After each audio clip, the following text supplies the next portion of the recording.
Hey guys welcome back to my channel. तो अगर आप एक सॉफ्टवेयर इंजीनियर है और जॉब स्विच करने की सोच रहे हैं या फिर तो आप एक फ्रेशर है, तो अगर आप कंफ्यूज है कि आपको स्मॉल कंपनी चूज करनी चाहिए, स्टार्टअप या तो एमएनसी, तो ये वीडियो आपके लिए बहुत हेल्पफुल होने वाला है। क्योंकि इस वीडियो में हम बात करेंगे कि जो भी स्मॉल कंपनी, स्टार्टअप या फिर तो एमएनसी है, उनमें उनके अपने अपने प्रोज एंड कॉन्स क्या होते हैं, और लास्ट में हम डिसाइड करेंगे कि एज अ फ्रेशर हमें कौन सी चूज करनी चाहिए या फिर तो एज ए एक्सपीरियंस पर्सन हमें किस पर्टिकुलर कंपनी को चूज करना चाहिए।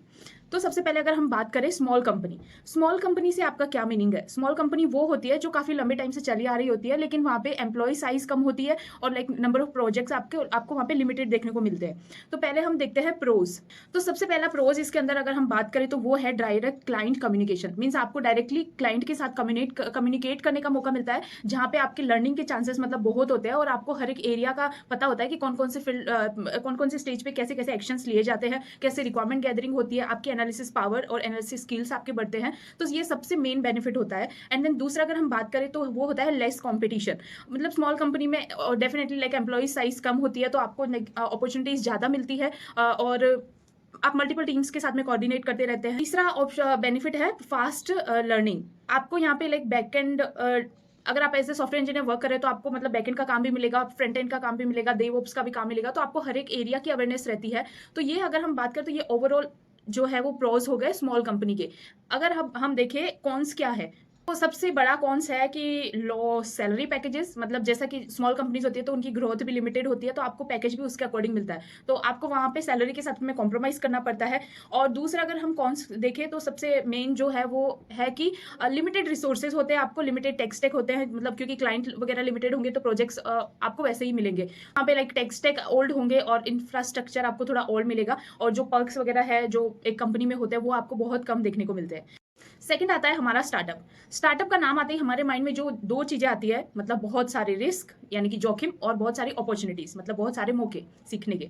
तो पहले हम देख लेते हैं इसके प्रोज। प्रोज की अगर हम बात करें तो स्टार्टअप कंपनी में सबसे मेन प्रोज होता है कि आपकी लर्निंग, मतलब आपको नई नई अपॉर्चुनिटीज मिलती रहती है, क्योंकि वहां पे एक स्टार्टअप में बहुत सारे आपको अलग अलग अपॉर्चुनिटीज रहती है। ये एक फास्ट पेस्ड एनवायरमेंट होता है, तो फास्ट पेस्ड एनवायरमेंट में हर दिन आपको नए नए मौके मिलते हैं अपने आप को एनहांस करने का, अपने आप को स्किल्ड डिफरेंट डिफरेंट स्किल्स के साथ में अपने आप को अलाइन करने का होता है। इक्विटी एंड ग्रोथ, अगर कंपनी चली तो उसके स्टॉक्स है वो आपको करोड़ों में मतलब बदल सकते हैं, और वहां पे आपकी एक अच्छी रेपुटेशन क्रिएट हो सकती है और आपको बहुत अच्छा बेनिफिट देखने को मिल सकता है। तीसरा है इनोवेशन। तो जैसा कि नई नई टेक्नोलॉजी सीखने को मिलती है, तो आपको हर एक मार्केट का पता रहता है ट्रेंडिंग में, मतलब मार्केट में किस चीज की ज्यादा डिमांड है और कहाँ पे काम ज्यादा चल रहा है, तो उस हिसाब से आपकी ग्रोथ काफी अच्छी होती है स्टार्टअप कंपनीज में। और आप नई नई टेक्नोलॉजी सीखते हो तो आगे चल के ये बहुत आपके काम आने वाली रहती है। तो अब हम बात करते हैं कॉन्स। स्टार्टअप में मतलब क्या क्या दिक्कतें हो सकती है। तो सबसे मेन होता है कि वर्क लाइफ बैलेंस, क्योंकि वहां पे काम ज्यादा होता है, तो आप 9 to 5 जॉब इमेजिन ही नहीं कर सकते हो, क्योंकि वहां पे कुछ भी आपका फिक्स नहीं होगा। जब भी जैसे काम होगा उसके अकॉर्डिंग अपने आप को आपको सेचुरेट करना पड़ेगा। लाइक आपको लेट नाइट तक भी जगना पड़ता है, बहुत सारे काम करने पड़ते हैं। सो या रिस्पॉन्सिबिलिटीज होगी तो definitely you have to give your best. So work life balance वहाँ पे नहीं रहता है। और दूसरा जो मेन डिसएडवांटेज है वो है अनसर्टेन फ्यूचर, क्योंकि वहाँ पे क्या है कि फेलियर के चांसेस बहुत होते हैं। अगर स्टार्टअप आपका फेल हुआ तो डेफिनेटली लाइक आपका करियर खतरे में हो सकता है। अभी थर्ड आता है एमएनसी, जो कि सब लोग बात करते हैं एमएनसी की। एमएनसी का नाम आते ही हमारे माइंड में आते हैं बहुत सारे perks, stability and work life balance. Obviously MNC company जो होती है उनका एक अपना ब्रांड होता है। तो पहले हम बात करते हैं प्रोज। एमएनसी कंपनीज में प्रोस सबसे मेन जो बेनिफिट है वो ये है कि स्टेबिलिटी, मतलब कंपनी के पास ऑलरेडी इतने सारे प्रोजेक्ट्स चल रहे होते हैं और ये लॉन्ग रनिंग कंपनीज होती है, तो वहां पे आपकी एक स्टेबिलिटी रहती है, आपको मतलब जॉब सिक्योरिटी थोड़ी आपकी बनी रहती है। हालांकि कोविड के बाद में ये सिचुएशन भी थोड़ी चेंज हो गई है, बट या अभी भी मतलब ऑलमोस्ट केसेस में थोड़ी स्टेबिलिटी आपको एमएनसी में मिलती है बाकी के कंपेरिजन में।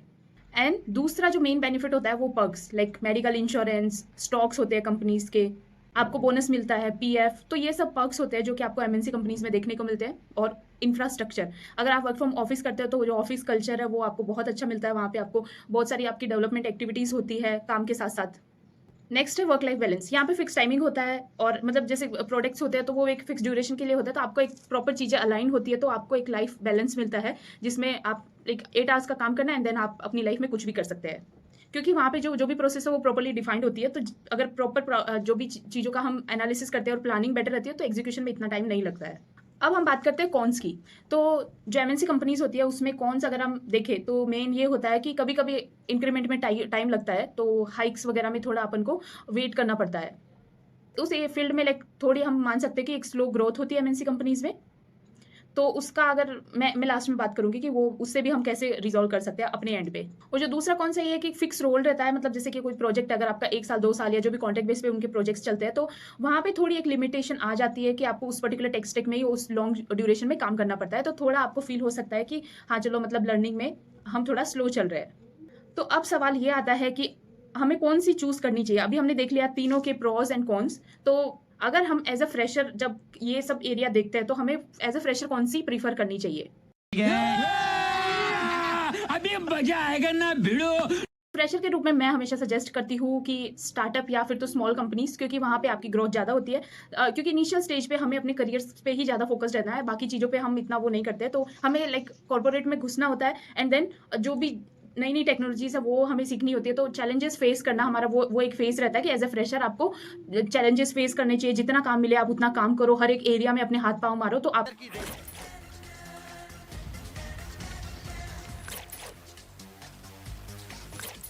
आपको ओवरऑल जो कॉर्पोरेट वर्ल्ड है उसका नॉलेज गेन होता है। तो ये मतलब बाकी डिपेंड करता है आपकी खुद की चॉइस पे भी, लेकिन मोस्टली ये होता है कि आपकी ग्रोथ है वो स्टार्टअप या फिर स्मॉल कंपनीज में ज़्यादा देखने को मिलती है एज़ अ फ्रेशर। और दूसरा ऑप्शन, अगर आपको स्टेबिलिटी चाहिए और हाई सैलरी चाहिए, तो definitely go for MNC companies. वहाँ पे आपका जो जॉब सिक्योरिटी है वो डेफिनिटली रहता है और पैकेजेस भी अच्छे मिल जाते हैं।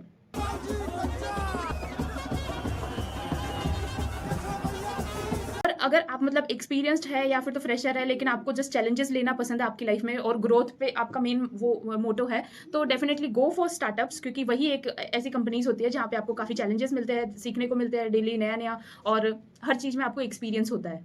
जब भी आप मतलब जॉब स्विच करें, तो आपका माइंडसेट एक तो क्लियर होना चाहिए। आपको एटलीस्ट ये क्लैरिटी रहनी चाहिए कि आपका मेन मोटिव क्या है। मतलब आपको ग्रोथ चाहिए, आपको एक जॉब सिक्योरिटी चाहिए, आपको इनोवेशन में जाना है। मतलब जो भी मार्केट ट्रेंड्स है उनको फॉलो करते हुए अपने आप को उनके अकॉर्डिंग ग्रोथ वाइज देखना है। तो ये सब डिसीजन आप पहले जब भी आप जॉब सर्च करें, तो ये सब क्लियर कर ले अपने माइंड में कि आपका मेन जो जोन है वो क्या है। और जो मोस्ट इंपॉर्टेंट चीज होती है कि आप जो भी चूज करें उसमें अपना 100% अपनी पूरी मेहनत लगा के काम करें। उसको एज अ एम्प्लॉय की तरह आप ना देखें, आप एंटरप्रेन्योर की तरह ही देखें, भले आप एज अ फ्रेशर काम कर रहे हो या फिर तो एक्सपीरियंस डजंट मैटर। तो अब जो कुछ चीज़ें होती है जो ध्यान रखने लायक है, लाइक अगर हम स्मॉल कंपनी चूज़ करते हैं एज़ अ फ्रेशर या फिर तो एक्सपीरियंस, तो मेन जो होता है वो आपको ये देखना है कि स्मॉल कंपनी ऐसा नहीं है कि वहाँ पे कुछ रिस्क है या मतलब आपको सीखने को नहीं मिलेगा या आपकी ग्रोथ नहीं है। बहुत सारी स्मॉल कंपनीज़ होती है जहाँ पे आपको पैकेज भी अच्छा मिलता है, सीखने को भी मिलता है। बट आपको एक चीज़ देखनी है कि अगर वो जो कंपनी स्टार्ट हुई थी तब से लेके अब तक जब आप देख रहे हो उसमें जाने का, तब तक उसमें डाउनफॉल ही आया है या फिर तो वो थोड़ी अप हुई है। तो वो चीज़ें आपको देखने को मिल सकती है ग्लासडोर से, पे स्केल से, और कंपनी की वेबसाइट पे जाके आप वहाँ देख सकते हो, रिव्यूज़ देख सकते हो गूगल के। लिंक्डइन पे आप लोगों से अप्रोच कर सकते हो जॉइनिंग से पहले, अगर आप इंटरव्यू क्रैक कर चुके हो और जॉइनिंग आपको मिल चुकी है, तो आप लोगों से कनेक्ट करो। बहुत सारे लोग होते हैं वो हेल्प के लिए ही हमारे मतलब हमें वो एक एनवायरनमेंट देते हैं, और हम उनसे रीच आउट करते हैं तो डेफिनेटली वो हमें बेटर सॉल्यूशन सजेस्ट करते हैं। Not bad, not bad. Now you. तो आप हमेशा ये देखो कि वो कंपनी का डाउनफॉल ना हो। ऐसा ना हो कि जब कंपनी स्टार्ट हुई थी तब वहाँ पे अच्छी ग्रोथ थी, मान लो कि वहाँ जब स्टार्ट हुई तब 50-60 एम्प्लॉयी थे, और आपने देखा कि 8-10 साल में वो धीरे-धीरे कम ही होती जा रही है, और जब आप चूज़ कर रहे हो तब वहाँ पे सिर्फ 15 या 20 एम्प्लॉइज़ है। तो वहाँ पे डेफिनिटली कुछ इश्यू है। ये आप मेक श्योर करें कि ये सब चीज़ें एनालाइज़ करें जॉइनिंग से पहले, क्योंकि देखो अगर हम कोई कंपनी जॉइन करते हैं तो हम अपना वहाँ पे टाइम देने वाले होते हैं, 2-3 साल तो एटलीस्ट हम सोच के चलते हैं। लेकिन ये सब चीज़ें ऐसी होती है ना कि एक बार हमने डिसीजन ले लिया तो फिर हमें वहाँ पे सर्वाइव करना पड़ेगा। तो बेटर है कि चूज़ वाइज़ली, जब भी आप डिसीजन लो तो पहले सोचो, उसके बारे में एनालिसिस करो, प्रॉपर प्लान करो, लोगों से रीच आउट करो, तभी आप एक बेटर डिसीजन बना सकते हो। और मेन होता है कि कभी भी आप अपनी सैलरी के साथ में कॉम्प्रोमाइज़ नहीं करना। This is the universal fact कि यही एक आपका मेन सोर्स होता है काम करने का और आपको मोटिवेट रखने का। तो अगर आपको सैलरी अच्छी मिल रही है तो बाकी चीज़ें फिर भी हम एक बार को कॉम्प्रोमाइज़ करते हैं। तो जब भी आप चूज़ करो, आपके पास बहुत सारे ऑप्शन होते हैं जब आप जॉब सर्च करते हो। तो जो जिनमें से बेस्ट है सैलरी प्लस आपकी स्टेबिलिटी या फिर तो जॉब सिक्योरिटी अगर आप देख रहे हो तो। और तीसरा होता है मतलब इनोवेशन, अगर आपको सीखने को मिले, कंपनी का एनवायरनमेंट अच्छा हो। तो ये सब चीज़ें होती हैं जो हमें जॉइनिंग से पहले ध्यान में रखनी चाहिए।